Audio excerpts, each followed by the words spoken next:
சோழ நாட்டு திவ்ய தேசம். அதாவது 2 நாட்களுக்கு முன்னாடி தனிப்பட்ட பணி நிமித்தமாக தஞ்சைக்கு போக வேண்டியது இருந்தது. முதல்ல தஞ்சைக்கு அருகில் இருக்க கும்பகோணம் போனோம்.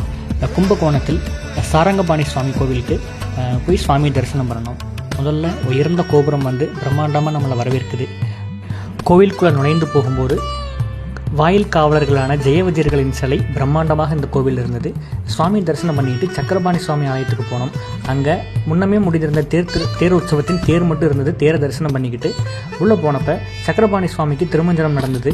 அதிலையும் கலந்துக்கிட்டு அதை தரிசனம் பண்ணிக்கிட்டு மதியம் போல் தஞ்சை பெரிய கோவில் போயிட்டு அங்கே இருக்கிற தஞ்சை பக்கத்தில் இருக்கிற நீலமேக சுவாமி கோவில்களுக்கு நரசிம்மர் ஆலயத்துக்கெல்லாம் தரிசனம் பண்ணிக்கிட்டு அன்றைக்கி பௌர்ணமி அப்படிங்கிறனால பயணத்தின் அப்படியே தொடர்ந்து மன்னார்குடி வரைக்கும் போய் மன்னார்குடி ராஜகோபால சுவாமியை தரிசனம் பண்ணலான்னு போனோம்.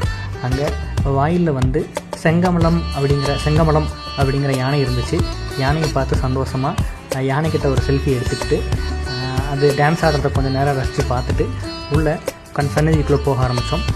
ராஜகோபால சுவாமிக்கு வந்து ஊஞ்சல் உற்சவம் முடிஞ்சிட்டு மூலவர் சன்னதிக்கு மறுபடியும் சுவாமி புறப்பாடானாங்க.